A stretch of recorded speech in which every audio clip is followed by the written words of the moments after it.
102.7 मेगाहर्ट्झवर आकाशवाणीचे हे यवतमाळ केंद्र आहे. श्रोते हो, यावेळी सायंकाळचे 7:30 वाजत आहेत. प्रसारित करीत आहोत शेतकरी बांधवांसाठीचा कार्यक्रम किसान वाणी. किसान वाणी. किसान वाणी बहर कृषी तंत्रज्ञानाचा. किसान वाणी, किसान वाणी, किसान वाणी, किसान वाणी. हिरव्या स्वप्नांची साधवाणी, प्रगत योगाची वेधवाणी, कृषी तंत्राची ही मंत्रवाणी.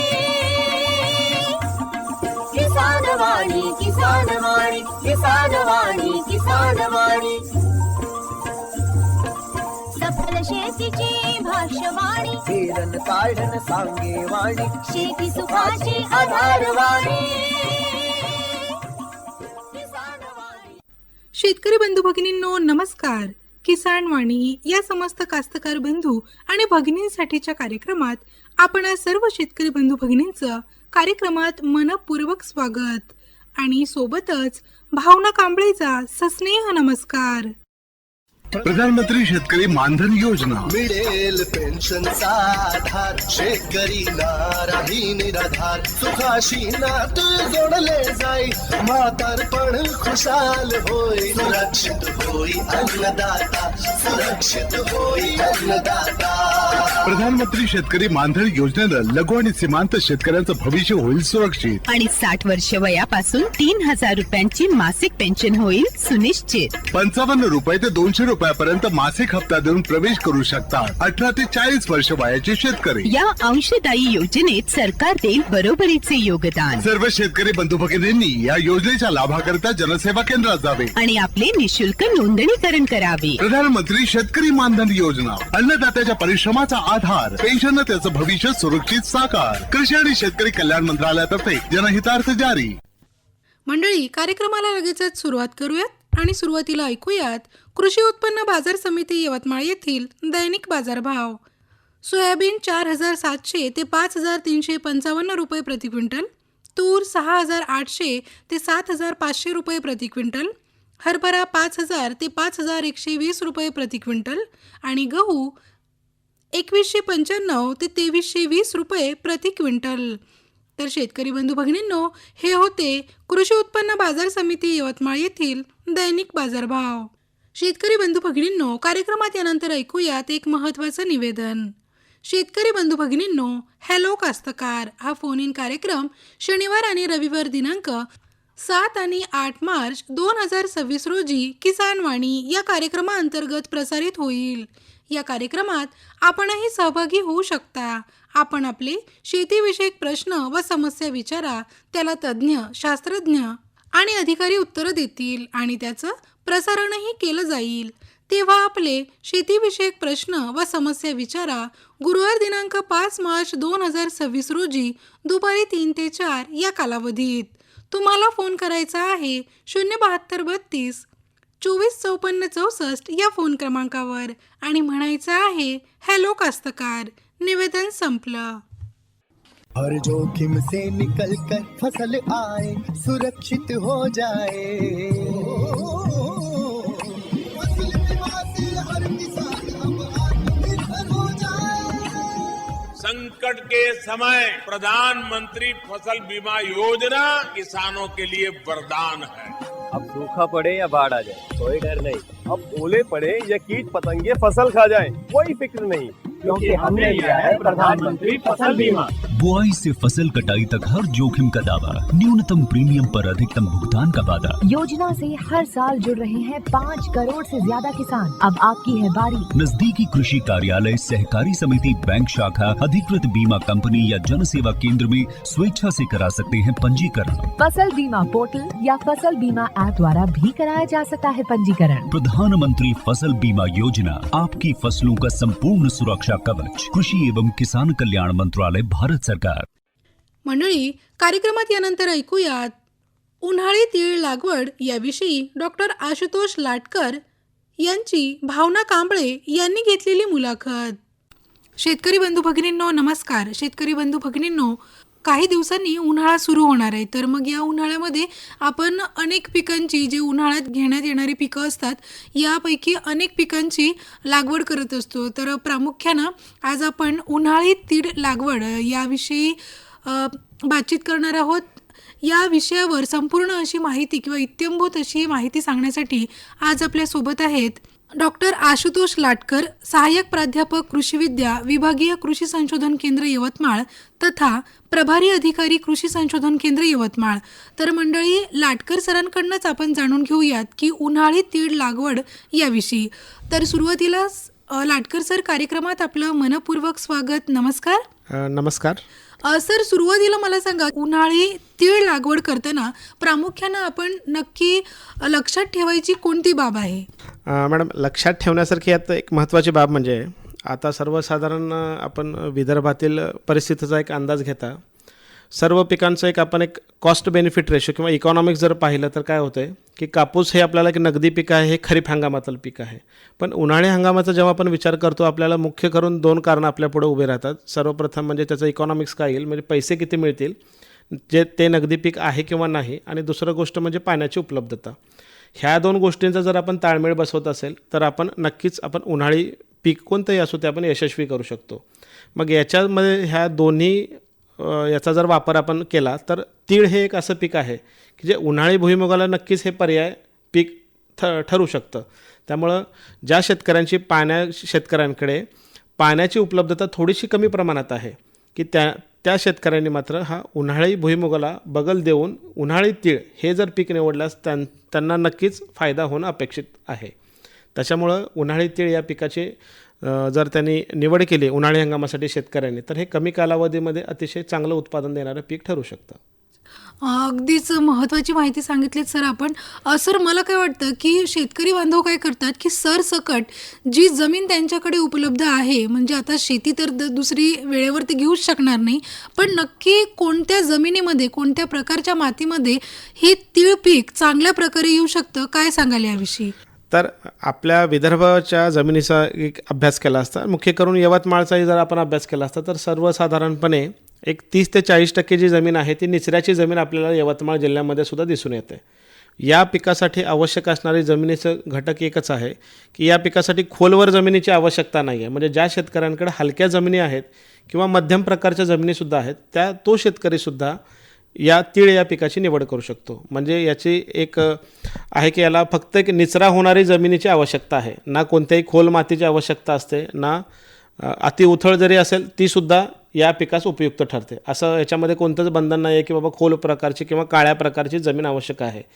ज्या शेतकऱ्यांकडे चुनखडी, बऱ्याच शेतकऱ्यांकडे विदर्भामध्ये आता काय झालं की चुनखडीचं प्रमाणसुद्धा बऱ्याच अंशी दिसून येत आहे, तर चुनखडीच्या जमिनीमध्ये सुद्धा तीळ पिकाचं पीक आपण यशस्वीपणे घेऊ शकतो.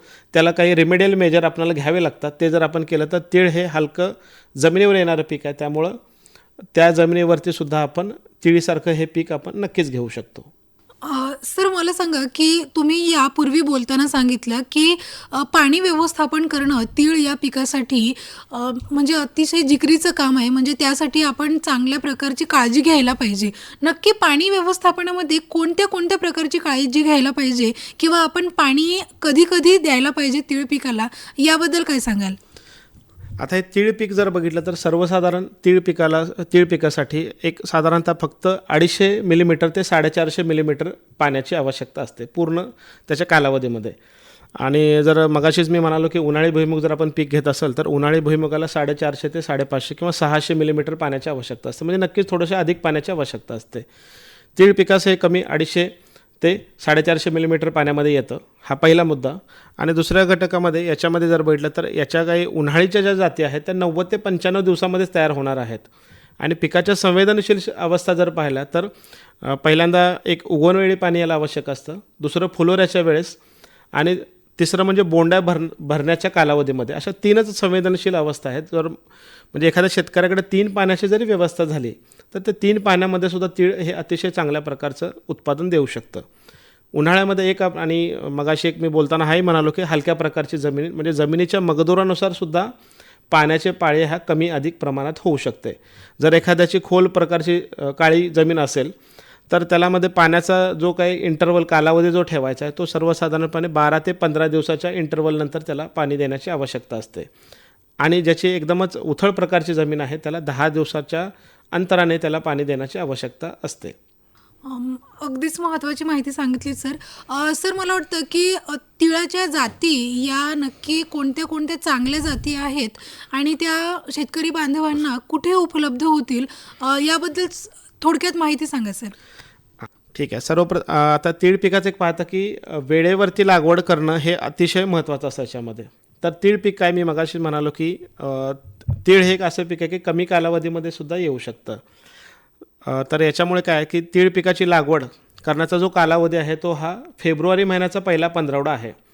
की कमी अधिक प्रमाणात जर आणखी एक आठवडा जरी जास्त गेला म्हणजे तिसरा आठवडा फेब्रुवारीपर्यंत, अधिक फेब्रुवारीचा तिसऱ्या आठवड्यापर्यंत आपण याची लागवड तुम्ही तीळ पिकाची लागवड करू शकता. म्हणजे फेब्रुवारी महिन्यात करू शकतो सरळ सरळ. फेब्रुवारीच्या पहिल्या 15 करणं अतिशय योग्य ठरतं. बरं. आणि अधिक एखादा आठवडा लेट म्हणजे तिसरा वीक फेब्रुवारीचा इथंपर्यंत आपण जाऊ शकतो. कारण काय चौथा वीक नको. हां, चौथा वीक नको आहे, फेब्रुवारी एंडच्या पर्यंत जायचं नाही आपल्याला. कारण काय आहे की याचा जो जेव्हा काढणी कालावधी आहे याच्यामध्ये मुख्य करून या अकोला कृषी विद्यापीठामार्फत उन्हाळी तिळीच्या 2 जाती वाण प्रसारित करण्यात आलेलं आहे. एक पहिलं जे आहे ते PKV AKT 101 हे जे वाण आहे ना, तर याचा कालावधी हा कमी आहे. या वाणाचा कालावधी हा 90 ते 95 दिवसाचा कालावधी आहे.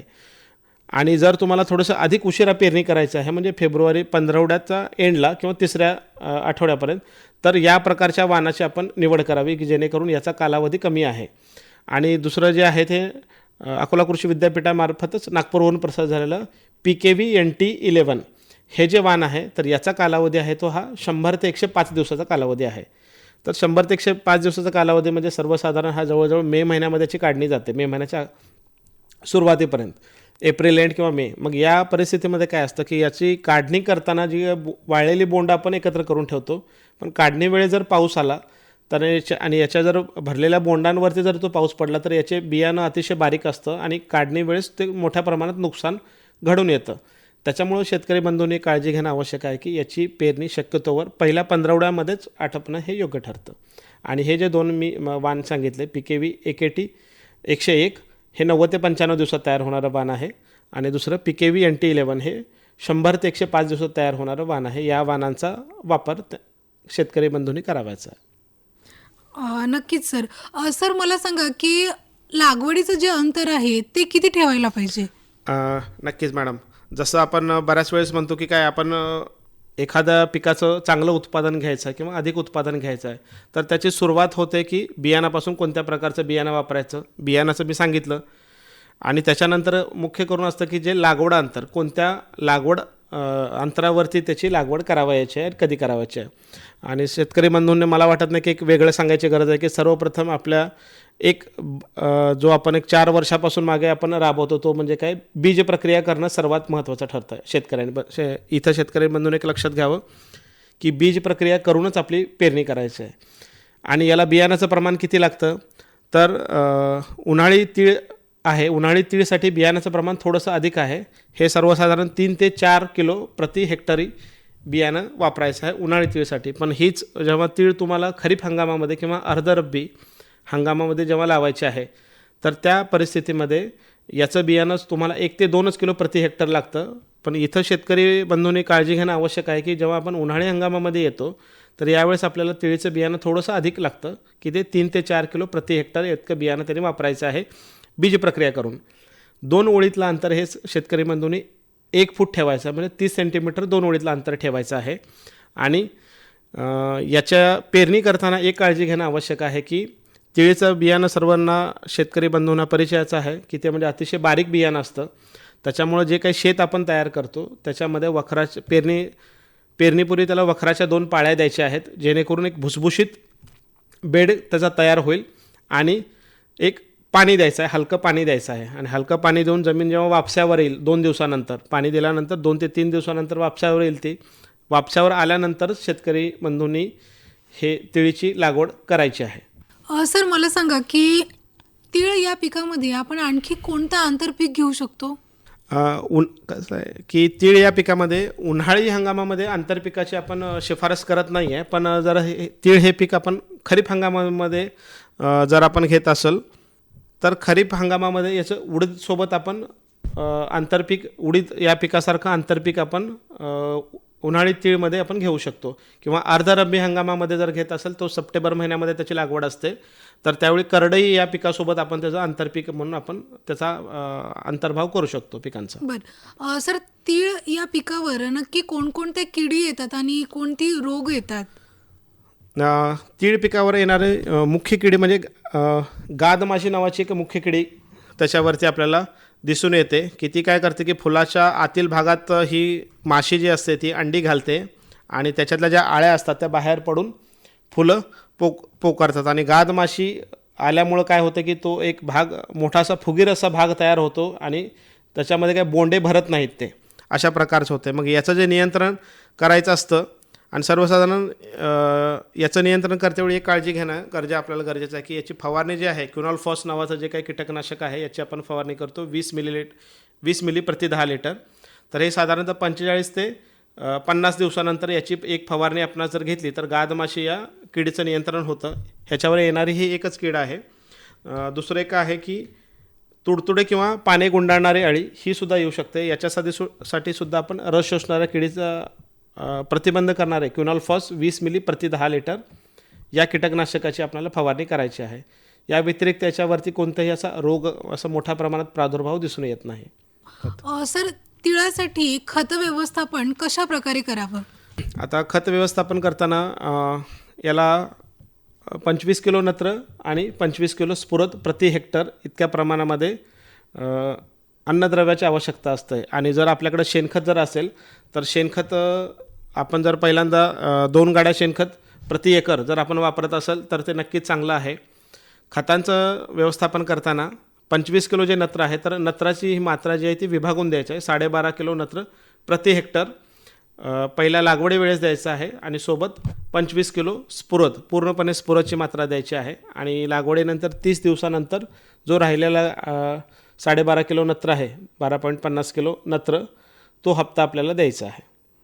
आणि याच्यासोबत मायक्रोन्यूट्रियनची काही आवश्यकता असते. जसं झिंक आहे ते झिंक सल्फेट याच्या माध्यमातून किंवा फेरस सल्फेट याच्या माध्यमातून 20 किलो प्रति हेक्टर या सूक्ष्म अन्नद्रव्यांची सुद्धा आपण याची विद्यापीठामार्फत शिफारस करण्यात आलेली आहे. सर, तीळ पीक आता काढणीच्या अवस्थेत आलं आहे, यासाठी काही लक्षणं असतात का की काढणी आता करायची, हे कसं समजायचं?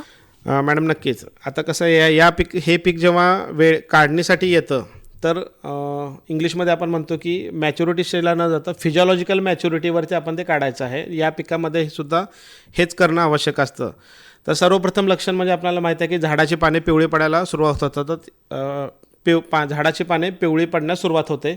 यासोबतच त्याचे बोंडेसुद्धा पिवळे पडतात. सर्वसाधारण बोंडे जर आपण हातात घेऊन हातामध्ये थोडंसं प्रेस केल्यानंतर सहजपणे बिया त्याच्यातून बाहेर पडतात. हे याचं मुख्य लक्षण आहे. अशा परिस्थितीनंतर ही जर परिस्थिती आपल्या शेतात आली असेल तर ताबडतोब त्याच्यामध्ये आपण ते उभं पीक जे आहे ते कापून घ्यायचं आहे, बोंड्यासहित कापून घ्यायचं आहे आणि त्याचा एकत्र एका ठिकाणी ढीग घालायचा आहे.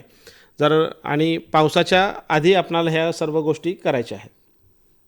सर, शेवटी जाता जाता मला सांगा की तीळ या पिकाचं अधिक चांगलं उत्पन्न येण्यासाठी शेतकरी बांधवांनी काय काळजी घ्यावी? नक्कीच मॅडम. अधिक चांगलं उत्पादन येण्यासाठी म्हणजे सर्वप्रथम शेतकऱ्यांनी लागवड करताना सुधारित वाणांचा वापर करणं आवश्यक आहे. जसं म्हणाले आहेत की संत तुकाराम महाराजांनी सांगितलेलं की शुद्ध बीजापोटी फळे रसाळ गोमटी. त्याच्यामुळे काय आहे की सर्वप्रथम शेतकऱ्यांनी आपण बियाणाची निवड ही शुद्ध बियाणाची निवड करायची आहे.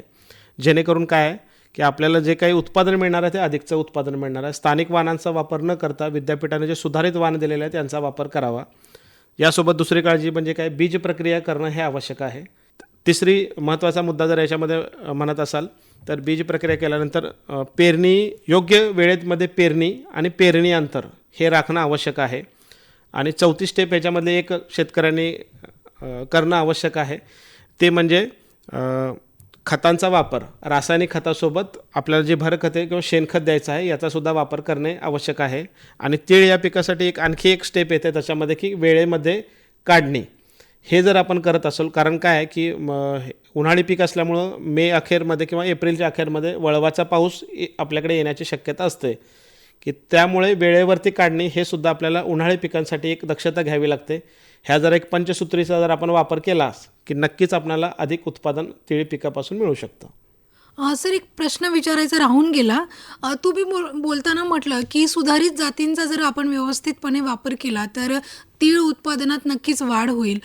मला काय वाटतं सर की शेतकऱ्यांनी घरचं बियाणं वापरायला पाहिजे की नको आहे? शेतकऱ्यांनी घरचं बियाणं सुद्धा वापरायला काही हरकत नाही, पण बऱ्याच वेळेस काय होतं की शेतकऱ्यांनी घरचं बियाणं वापरताना आपण काय करतो की मुख्य करून आपण त्याची जर्मिनेशन टेस्ट आपण हे घेत नाही त्याच्यामध्ये, म्हणजे उगवण क्षमता त्याची तपासत नाही. मग शेतकरी जर घरचं बियाणं वापरत असेल तर त्याच्यामध्ये काही गोष्टींचं त्यांनी तंतोतंत पालन करणं आवश्यक असतं. पहिलं म्हणजे काय, त्याचं जर्मिनेशन पाहणं, म्हणजे 100 दाणे ठेवणं. आणि जसा की सर्व शेतकऱ्यांना परिचित असेल की 2 वर्षापूर्वी आपल्याकडेही सोयाबीन पिकाच्या बाबतीत हा प्रॉब्लेम आला होता. तर त्याच्यामुळे काय की त्यांनी जर्मिनेशन तपासून घेणं हे खूप आवश्यक आहे जर घरचं बियाणं वापरत असेल तर. दुसरी गोष्ट म्हणजे असं आहे की शेतकऱ्यांनी घरचं बियाणं वापरत असेल एखाद्या जातीचं तर ते 3 वर्षापर्यंत वापरणं चांगलं ठरतं. 3 वर्षानंतर काय होतं की त्यामध्ये वेगवेगळ्या वाणांचे वेगवेगळ्या जातीचे त्याच्यामध्ये पिकं त्याच्यामध्ये पीक दिसू शकतं, म्हणजे भेसळयुक्त ते पीक दिसतं.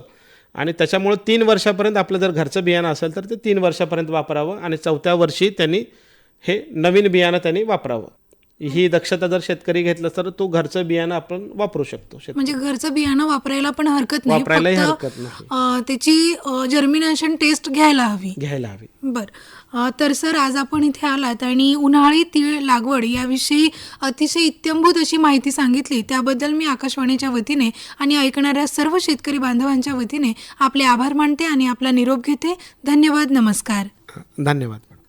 शेतकरी बंधू भगिनींनो, आताच आपण उन्हाळी तीळ लागवड याविषयी डॉक्टर आशुतोष लाटकर यांची भावना कांबळे यांनी घेतलेली मुलाखत ऐकली.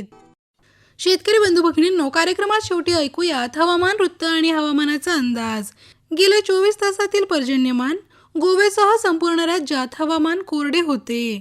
विदर्भात बऱ्याच ठिकाणी तर कोकण, गोवा आणि मध्य महाराष्ट्रात काही ठिकाणी कमाल तापमानात सरासरीच्या तुलनेत किंचित वाढ झाली आहे. उर्वरित राज्यात कमाल तापमान सरासरीच्या जवळपास होते. मध्य महाराष्ट्र, मराठवाड्यात बऱ्याच ठिकाणी आणि विदर्भात तुरळक ठिकाणी किमान तापमानात सरासरीच्या तुलनेत किंचित वाढ झाली आहे. उर्वरित राज्यात किमान तापमान सरासरीच्या जवळपास होते. गेल्या 24 तासात राज्यातील प्रमुख शहरांमध्ये नोंदवले गेलेले किमान तापमान अंश सेल्सिअसमध्ये याप्रमाणे: अकोला येथे 19.1, अमरावती येथे 17.1, नागपूर येथे 16.4, वर्धा या ठिकाणी 18.4 आणि यवतमाळ या ठिकाणी 18.4 अंश सेल्सिअस किमान तापमान नोंदवले गेले. राज्यात सर्वात कमी किमान तापमान जळगाव येथे 14.5 अंश सेल्सिअस नोंदवले गेले. पुढील हवामानाचा अंदाज याप्रमाणे: कोकण, मध्य महाराष्ट्र, मराठवाडा आणि विदर्भात हवामान कोरडे राहण्याची शक्यता, तर कोकणात तुरळक ठिकाणी उष्ण आणि दमट वातावरण राहण्याची शक्यता हवामान विभागाने वर्तवली आहे. शेतकरी बंधू भगिनींनो, हा होता हवामानाचा अंदाज आणि हा अंदाज आपणास प्राप्त झाला होता भारतीय हवामानशास्त्र विभाग पुणे यांच्याकडनं. आणि मंडळी, आता वेळ झाली आहे कार्यक्रमाची सांगता करण्याची. भेट तर आहेच पुढील कार्यक्रमात. तोपर्यंत भावना कांबळेला अनुमती द्या. नमस्कार. माहितीचं वावर किसान वाणी.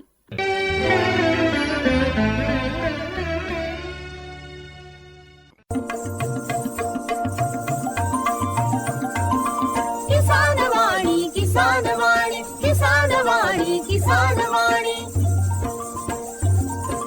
हिरव्या स्वप्नांची साध्यवाणी, प्रगत योगाची वेधवाणी, कृषी तंत्राची ही मंत्रवाणी. किसान वाणी, किसान वाणी, किसान वाणी, किसान वाणी. सफल शेतीची भाष्यवाणी, पेरन काढन सांगे वाणी शेती सुखाची आधारवाणी